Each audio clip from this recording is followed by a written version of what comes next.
Welcome to another version of the Independent. We talk about what's going down up in this wrestling business. Hosted by the boss, his name is Cody Fleming. That's the homeboy. Go home, boy, before you get evicted. We about to get it on. Your boy Josh Harper, the favorite general. The real deal, Hill, Lady Bills is a beast with the mouthpiece. Talk dumb and up on the floor. Tell me when to go. Every week we do this. Hit him with a little bit of sweet chin music. And I only beef over cake like Brutus. The barber and Ann Arbor, M.I.W. go hard like. Where do we come from? What do we do? Dissect matches and break down moves. You're tuned in to an interlude. When I look into the middle of your mind, that's an interview. Independent, you better get with the movement. We only winning, we never been in the losing. Subscribe to the channel on YouTube and see us on the news. Know that we about to do that. It's going down. This is just another episode. This is the sound of Michigan Independent. Hello, I'm Cody with Michigan Independent Weekly and Rasslin Rage. I'm Josh Harper. I'm Dan. Don't forget to smash the thumbs up and subscribe if you haven't already. Hit your stupid bell. Got to do the bell. Now, this week on Rasslin Rage, MIW has been an Nomad takeover. Sure We had is. the leader Ace Evans on Rage on Sunday night. We had Chuck Wheaton, Road Rash, Mo Evans, and Ace returned on Tuesday for MIW. That's right. But tonight we have the guy I think is in the same category, I said it before, as the body, as the brain. Mr. Donahue, the club director, a man who will do anything to help his guys win and can sell snow to Eskimos. Thank you for joining us tonight, sir. How you been doing these crazy times? Well, actually, I've been working on some stuff, just basically trying to hone my craft. And today is my daughter's 6 months. She's been alive. Wow, Oh, cool, nice. cool. Well, so 6 months. Congratulations. Nice. Good, man. Kids change your life, that's for sure. Yeah, absolutely. Yes, he's the baby club director. You know what? And it's funny how they run the show, huh? Oh, hell yeah! Now, Non-stop. there have been a lot of challenges that's been going around ever since the Nomads won the poll for the top wrestling faction in Michigan on the MIW page. Who are you most eager to put in their place and remind them why you're the best and why? Well, I've been giving that a lot of thought actually, because I've been noticing that there's 2 tag teams that I would absolutely love to break down and tear apart. And as it turns out, they're both factions, which means it's time to play. Number one that I am dying to get my hands on. We've been trying up and down the road for years to make this match happen. So any promoters out there paying attention, we want the Nomads versus War Inc. Oh, yeah. Yeah. Yeah, we talked about that a little bit Absolutely. yesterday. I absolutely have been dying to get my hands on them and see who's going to come out on top.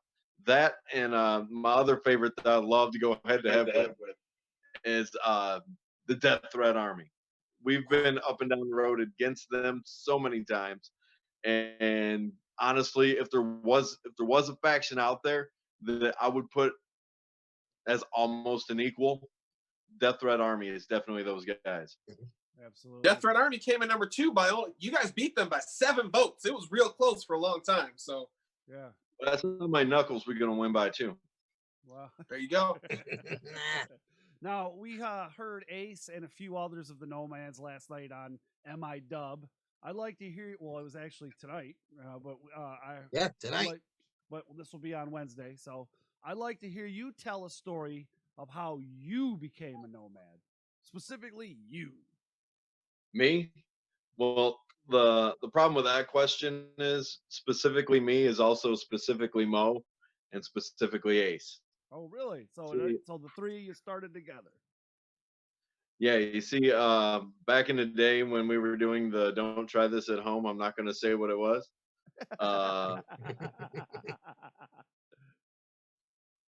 Me and Ace and Corky Robinson actually were a little faction before a faction, and then we went and got trained, and in the course of that, I suffered a broken neck, Oh, no. and yeah, and 6 months later, I showed up to training where Ace had just cleared from Xavier Justice's school, and I got about 3/4 of the way through training, and then finally Xavier was like, "All right, man, what's going on? You were not getting up quick enough. You're not getting up right." I'm like, "Sorry, I'll get it." And he's like, "No, no, you're going as fast as you can. There's something wrong with your body." And that's when I finally had to let him know that I was training with a broken neck. Oh no! So you Oof. trained with a broken neck? Yeah, just for the first 6 months. Oh wow. That's crazy. Then he told me no. He made me stop. So then I waited a year and a half and came back and went through training again. Wow. So like, A did lot you of have people to have don't the know. surgery done? No, I'm terrified of that. So they told me I had a broken neck. I went home. Oh wow. I cracked my C2. I was very fortunate. Had a well, one side cracked. The inside cracked as well. Then I would have been dead or paralyzed. But Wow. fortunately, that never happened. So I'm Yeah. still here. Yeah. Right. Yeah, And I got you there, bro, man. I cracked 6 and 7. So those are, if they go, you lose everything from the neck down. So yeah, I get it, man. right, I was too afraid to go back to the doctor. It's the only time you'll ever hear me say that I had something I was afraid of. Right. Hmm. But so from there on, um, basically, I'm a trained wrestler. I'm trained just like everybody else in the group, but I limit myself to what I do just to maintain my health. Right. So I usually spend most of my time outside of the ring. So as a part of that, me and Ace run up and down the road constantly. We were talking and working and trying to put something together. At the time, it was the Evans boys, him and Mo, and we're all family. I Right. mean, me and Ace have matching tattoos on our back, That's but cool. it hurt real bad. But I'm- it's funny. You can punch me in the mouth, just the needles hurt. Right. But we were trying to figure out what wasn't clicking. I mean, obviously Ace and Mo have the talent. Right. They have the toughness. They have the heart. They have everything you need. But for some reason, it wasn't building the traction that I thought it should have had. And Xavier Justice, my trainer, absolutely terrified that I'm gonna die on him or something. So he thinks that he got this feeling I was made of glass. So he's got me ring announcing and doing all this stuff for him for probably a good 6 months, and then another 6 months of being a referee. And I kept telling him, I'm like, dude, you're missing the boat. Put me with Ace and Mo, and I promise we'll give you something. And all the while, Ace and Mo are in his ear too. Just come on, man, come on. We've got something. Let us do it. Let us do it. Right. And then finally, after us nagging at him for God knows how long, we came to Holland, and uh, Mo wasn't there that night, but CJ was. And this you heard the story when Ace was on there of how him and CJ got all hooked Yeah. up with somebody trying to give Ace's money away, and then Yeah. which is hilarious now. Right. But then we were like, dude, you need to put the two of them together. They're twins, and so he's like, yeah, that's a great idea. And then I I was the ring announcer at the time, but a retired Hall of Famer from PPW, Sebastian Rose, was actually in town, so he was going to do the ring announcing. And before the show, Xavier's coming up to me. He's like, "Hey, man, I'll find something for you to do tonight. Thanks for driving all the way out here. I'll take care of you." And I was like, "You know what you need to do." He's like, "What?" I said, "Put me with Ace and CJ tonight." And then he's like, "Fine, I'll give you one chance. You blow this, I don't want to hear any more about it. You've been bugging me for I don't know how long. Just go out there. I'm gonna watch what you guys do personally, and if it isn't any good, you're done with it, and we'll move on." Uh, So then I was like, "All right, bet." and we weren't more than 15 feet away from Ace. Looks over at me, goes, grab that damn mic and make sure he has to shut up and you can never be a ref again. I smiled and said, oh, I got this. So as soon as they introduce us, they're like, hailing from the open road, Ace Evans along with CJ Anderson. I immediately walk up to Sebastian Rose, grab the mic out of his hand, and I said, you introduce us right. And then instantly I went off on a promo about how we're the Nomads and we're going to take everything over and everyone should be afraid. And I see Xavier sitting at the gimmick table, and I can literally see his jaw drop wide open. Like, who does he think he is? What are they doing? And then I came back out, after the match was over, and I just walked up to him and I said, "You find yourself another ring announcer." and then he goes, "Damn, I guess you're the Nomads now."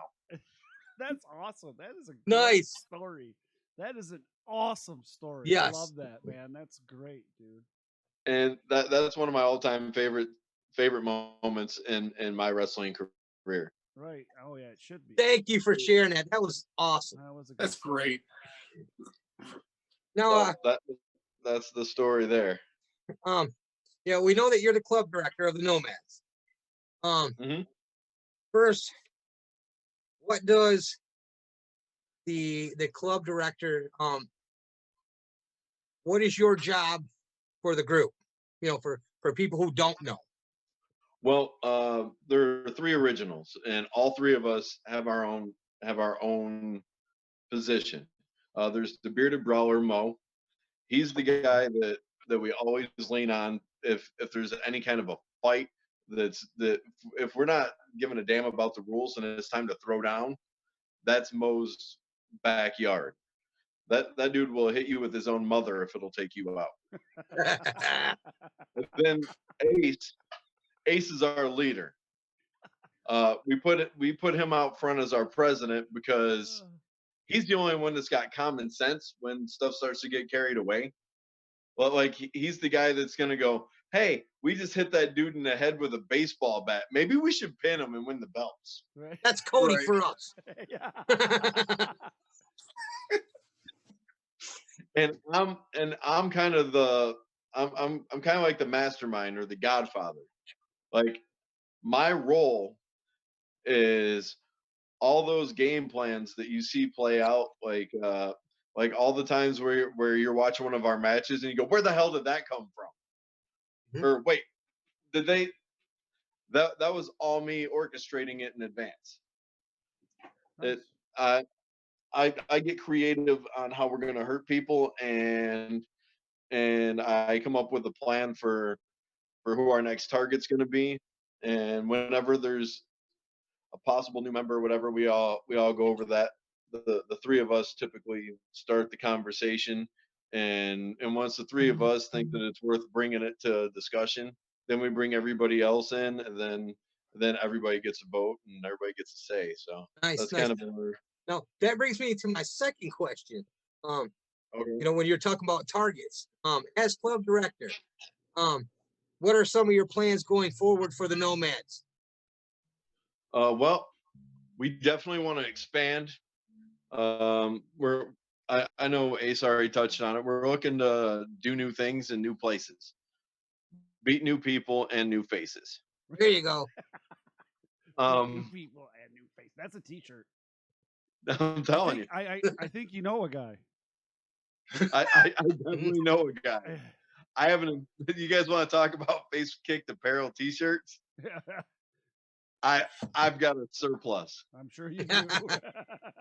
I even have a limited edition Golden Voice Donahue T-shirt that was designed for when I was a ring announcer from back before the Nomads ever started. Because I figure if you're not going to let me do my thing, I'm gonna gimmick the thing you give me. There you go. Absolutely. Absolutely. That's it. So, Yeah, face kicked apparel. I don't know if I can say that frequently enough. Face kicked apparel. Right. Yeah, we What? touched about a little bit about it on MIW this week, and we did ask Ace a little bit about maybe expanding and expansion plans and what have you. But Well, yeah, we definitely. definitely want to hit the road. We want to. I know we talked about New York and Illinois, Ohio, Indiana, um, some Canada stuff. We're looking to go new places and have fun. Absolutely. You know, See who we can hurt. I just had an idea that we didn't really talk too much about, but you guys talking about Ohio. There's an awesome group down there that I would love to see the Nomads face. Who's that? 5 Most Wanted. The 5. I would love to see that. The 5 Most Wanted, dude. 5 Most Wanted, huh? Yep. Sean Casey, Cody Hawk, John Murray, Big Oh John. yeah. That would be I don't know, there's great. a whole slew of them now. But yeah, that'd be a good match. That'd be a great one. Now, Josh, I gotta tell you, well, yeah, go ahead, buddy. I don't think anybody would be left standing in the arena by the time. Oh yeah. By the time Oh, all yeah. goes down. Yeah. I That's feel one like that everything will spills be out into the broken. parking lot, back to the ring, to the parking lot across the street. Definitely be some fire. Right.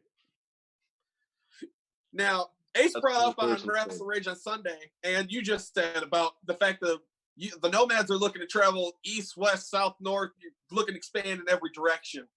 Is there Right. anywhere in particular you're excited to go to, and why? Well, outside of this wrestling thing, I haven't really traveled all that much. So I'm kind of eager to just see new places. Like I'd love to go to New York, and I was talking to Ace, and I told him, like, if we ever make it all the way out to New York, I want to swing by New Jersey and hit the secret stash because I'm a huge Yes. comic book nerd. Um, I would love to. I'd love to hit like Florida, Texas. I'd love to wrestle in Texas, man. Too much legacy down there. I would just love Yes. to be in some of those towns. I'd love to wrestle out for NWA. I would love to do some stuff with them, like Ace was talking about. That's a big one. Um, you name it. I want to hit the West Coast. Right. I'd love to see the ocean and the sunshine. Yeah. Mm-hmm. Amen. Especially living here, man. You saw this cold. Turns 50 out. I We're mean, out there in shirt and tee or Forget the shorts. books. We have 50 Shades of Grey. Right. Yes. Right. Hey, I was No, just in California recently, and it snowed when I was there in Southern California. So See what you do. not always sunny. See I demand see a what you recount. do. what'd you say, Donahue? I demand a recount. Yeah. There you go. But Now the problem is, it's not always sunny there. It's always sunny in Philadelphia. There you go.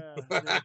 Now I was on the wrong coast. That's right. We're in a really weird time right now with a lot of things that are closed, major big events. Wrestling is not happening, not right now, anyways. You know what we have been. What have you been doing? Like, are you essential? Are you working? Are you doing something to keep yourself busy? Like, are you watching tape? Are you scouting people to bring in, not necessarily bring into the group, but maybe destroy? I don't know. What's up? All of the above.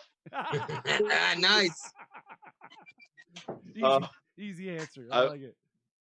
I've been working my ass off. Wrestling is not the only job that I have. Right. So I wrestle and I have what they call a shoot job on the side. Raising a toddler or infant, I guess. And I'm always watching tapes. I'm always watching new stuff. I'm always checking in to see what's happening where. Huge into a lot of the women's wrestling right now. That's a huge thing right now. Huge. Just I've been watching real quick, I can tell you tons right of now, that. anytime that I put a woman match up on YouTube, that thing goes crazy, dude. Every time. Well, I feel like there's a freshness, and I don't mean as in hey, check out this new product. I feel like when you see some of these upper tier women stepping in the ring, you're seeing the passion and the desire that was in some of these guys back when wrestling was starting to peak. Right. Mhm. I feel like that's kind of what's missing. I feel like now everyone feels like it's established, and it's all about the upper tier that they've worked so hard to get to. But with the Right. women, that upper tier, they're developing it right now. Right. Yes. So for them, they're saying, you know what, we're gonna show them where our upper echelon is, because Mhm. I mean, before you could literally name on one hand the number of women in say WWE that knew what they were doing. I am not trying to talk crap about anybody, Right. but there was Right. a handful of women that you knew could walk through the other 25. Yes. Yeah, we're seeing That doesn't happen now. right. No, we're seeing women wrestlers now. Yeah. Right. Absolutely. You know First who? and foremost. Yes, they who don't mind getting in there, and if they got to slug a man in the mouth to prove a point, they got no problem with Right. Sorry about your teeth. that. Yeah, there you go. Uh huh. Now again, as club director, what criteria do you guys look for? The Nomads in particular, look for in a potential prospect. Um, for me, the number one thing I'm looking for is, well, actually, it's kind of twofold.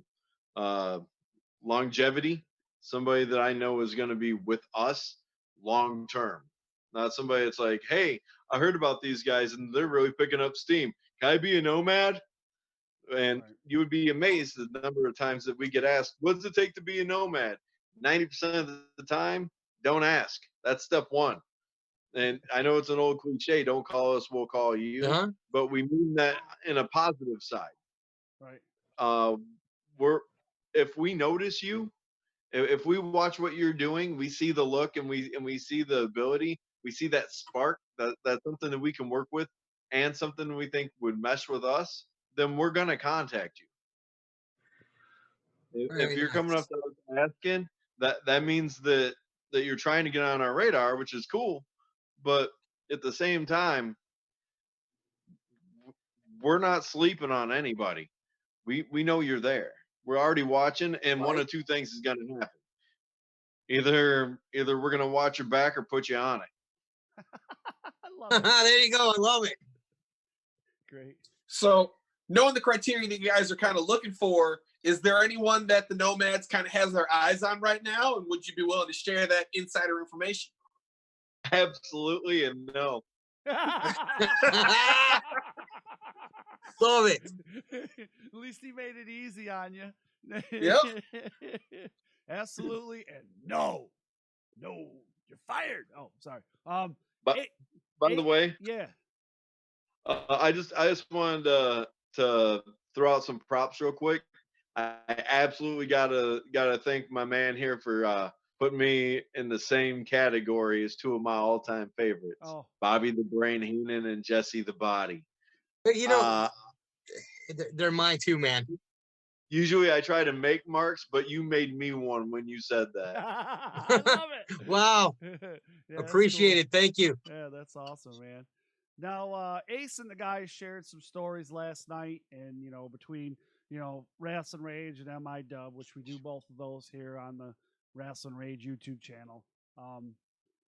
They shared road stories, or something that may have happened, or anything like that on the way to an event or at an event. And Ace shared the story about how he met CJ and the pay and all that stuff.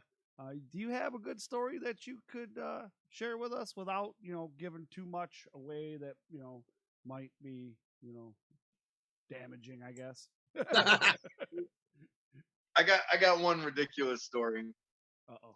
and of course it's me and Ace. Um, we were staying out at the Genesee County Fair with Pure Pro Wrestling, and it was Saturday night after all the shows were over, and me and Ace have a tent. We have a cooler and a 64-ounce flask, Uh-oh. and we ran out. And so we start wandering around the fairgrounds, and it's probably 1, 2 o'clock in the morning at this point, and we're 3 sheets in the wind, and we come walking up on this camper, and everybody's lively and happy and having fun and stuff. So we're like, "Hey, what's going on over here?" So being all friendly and drunk, we go staggering over there, and there's this great big, I mean, 300-pound bald-headed cop, Oh. and this probably 5'3", 5'4", pretty little blonde girl that's also a police officer, and her brother. And we're like, "Hey, how's it going?" We start talking. They start giving us some beers and stuff because they're camping out and they're off duty and all that stuff. Well, next thing I know, it comes out that the pretty female officer is married to the great big bald-headed angry officer. And, and apparently she took a shine to me. Uh-oh.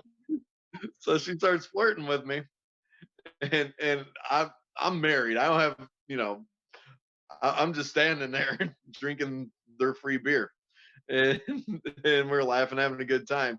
Well, this dude starts to mean mug me, and I'm drunk, so I start making fun of him.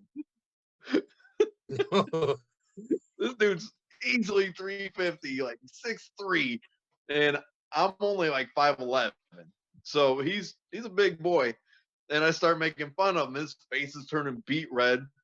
And eventually uh he lifts his shirt up like this here. And he's got his piece on his hip. And I forgot what I said. But I said something and made fun of him and his gun misfiring. I remember that part. And in front of his wife and his brother-in-law. And finally his face turns beet red and he just loses it. He breaks and starts laughing so hard. And Ace leans over and he's like, "Thank God, I thought you're gonna get us killed." I was like, "Well, they'll shoot me first, so you got time to run." Yeah, no kidding, you do. That's So awesome. the next thing you know, we're sitting there drinking with them until the peak hours where you start to see the sun come up in the distance a little bit. And I go to, we go to collect ourselves and go walking back toward camp. And all three of them gave us each a hug. Well, his wife and his brother-in-law gave me their phone numbers.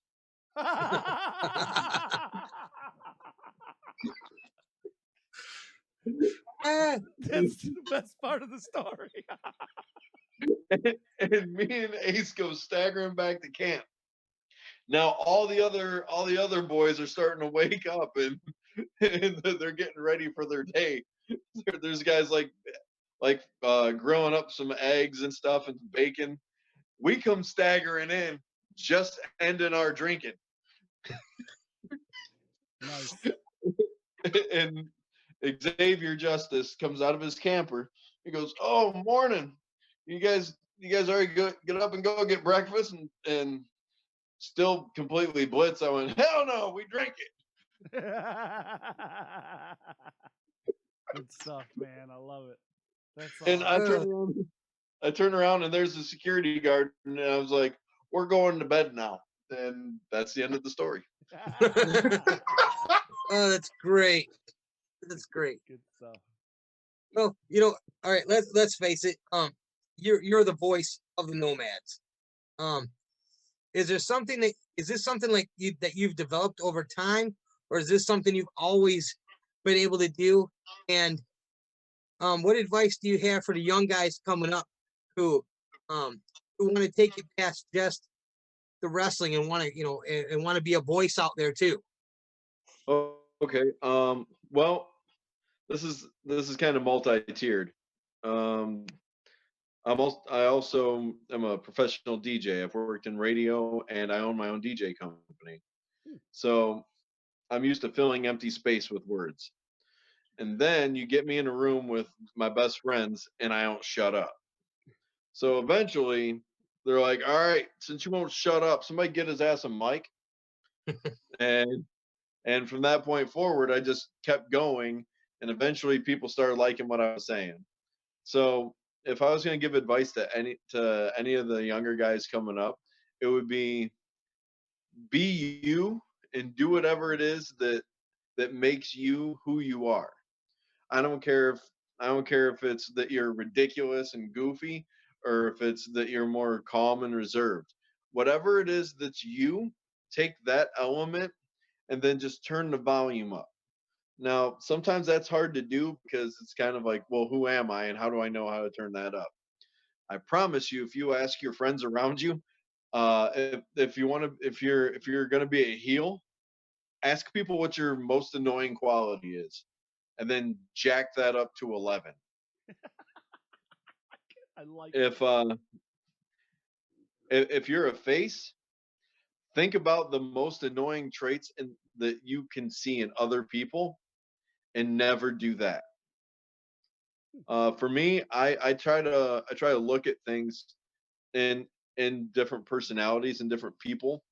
I also watch a lot of movies, so, and I notice little quirks and little motions and kind of delivery from different villains and bad guys, and I go, okay, so I can kind of relate to this.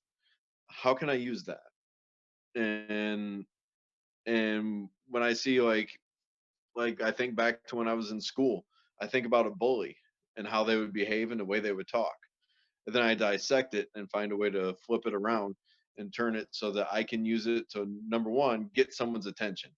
Because in wrestling, if they hate you, that's fantastic. If they love you, that's fantastic. You've got to worry when they shut up. Nice. Mhm. Great advice. I So like as that. long as you can make them care in any fashion, that's how you succeed. So whatever it takes to make people care about what you're going to say or what you're going to do that. Nice. That Nice. would be my advice. Thank you.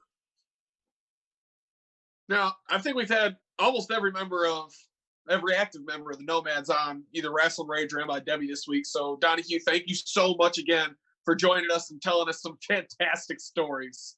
Yeah, thank you. Yes, thank you for joining us, man. Thank you. I'm humbled that you would have me on your show. I really appreciate it. It was you. a good time, brother. Right. Awesome. Absolutely. Guys, you can follow the Nomads on Facebook. You'll find the link to their page on Facebook down in the description. Just click on that, head on over to Facebook there, click on it, click the follow, or you can like the page. In Donahue, you'll find any information regarding the Nomads and Donahue right there. As always, Rage is live on Sundays at 8 p.m. You can find MIW on Tuesday, interviews on Wednesdays, and matches and or interviews on Fridays on r2youtube.com. That's the letter R, the number 2, youtube.com. And now you can find audio content on Podbean. Make sure to check the description for the link to Podbean. Donahue, have a great night. Thank you for joining us. Later on, you. brother. Thank you. Appreciate you. I wanna rock! Roll, please.